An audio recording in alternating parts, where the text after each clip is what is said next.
Merhaba. 2025 YKS sınavı için son bir ay en kritik sürece girmiş bulunmaktayız. Sınava bir gün kalaya kadar öğrencilerimizin devamlılık sağlamasını özellikle istiyoruz.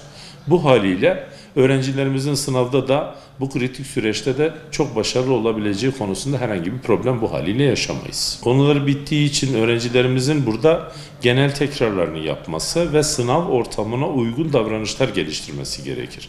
Yani sınava biz bir hazırlık süreci zaten yaşadık. Son bir ay içerisinde yeni öğrenmeler konusunda çok başarı kat edemeyebiliriz. Fakat öğrendiğimiz bilgilerin tekrarı, biliyorsunuz bilgi ilgiye muhtaç özelliktedir. İlgi de tekrardan geçer. Bundan dolayı da bizim özellikle son süreçte tekrarlar ve sınav ortamına uygun olabilecek deneme sınavlarının yoğunluğuna özen göstermemiz gerekiyor. Deneme sınavı burada en önemli faktörlerden bir tanesi. Çünkü biz bir şekilde gerçek sınavın bir simülasyonunu yapmak durumundayız. Oradaki stres yönetimini, oradaki zaman doğrultusunu doğru bir şekilde süreci idare edecek hale getirmek zorundayız.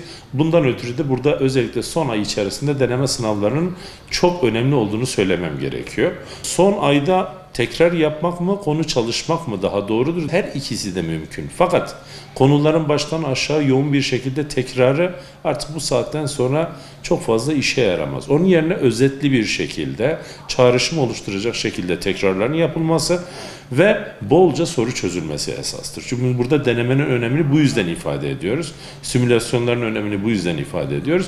Eğer biz şimdi baştan tekrar konu çalışmaya başlarsak sene başından başladığımız sürecin tamamına tekrar ihtiyaç duyacağımızdan özetli bir tekrar yapılabilir. Stres ister istemez, kaygı, belirsizlikler bu öğrencilerin üzerinde ciddi bir baskı oluşturuyor. Bunun için gerçek sınavın deneme sınavlarından, çalışmış oldukları konulardan çok farklı olmadığını bilmelerini isterim.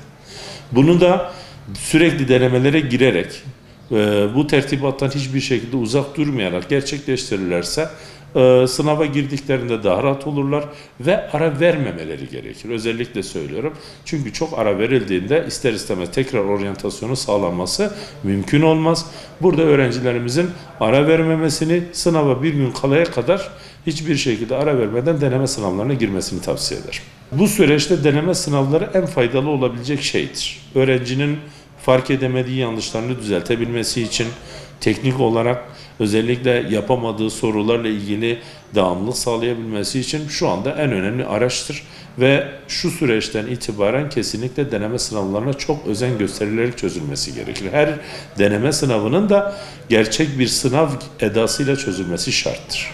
Sınava hazırlık sürecinde yapmış olduğu davranışların dışında yapmış olduğu her farklı davranış onu rahatsız edecektir. Normal kahvaltı yapıyorsa bu bir öğrenci o gün çok daha ekstra bir kahvaltı, daha lüks bir kahvaltıya eğer yönlendirilirse bence büyük bir hata yapmış olur. Beslenmesine çok dikkat etmesi lazım özellikle o son süreç içerisinde ve sınav sabahında tekrar yapmasını özellikle tavsiye etmiyoruz. Ailelerin özellikle yapmış olduğu bu süreçteki en büyük hata sınavı sürekli gündemde tutmaları ve öğrenci üzerinde farklı bir baskı oluşturmalarıdır. Onlar farkında olmadan onları rahatlatmak için belki böyle bir girişimde bulunurlar. Hadi sizi gezdireyim, hadi sınav zamanı, hadi şöyle, hadi böyle. Fakat bu onlarda farklı bir baskı oluşturuyor. Sürekli olarak gündemlerine daha ağır bir şekilde oturuyor. Bu da onda bir stres oluşturuyor, kaygıya sebep veriyor.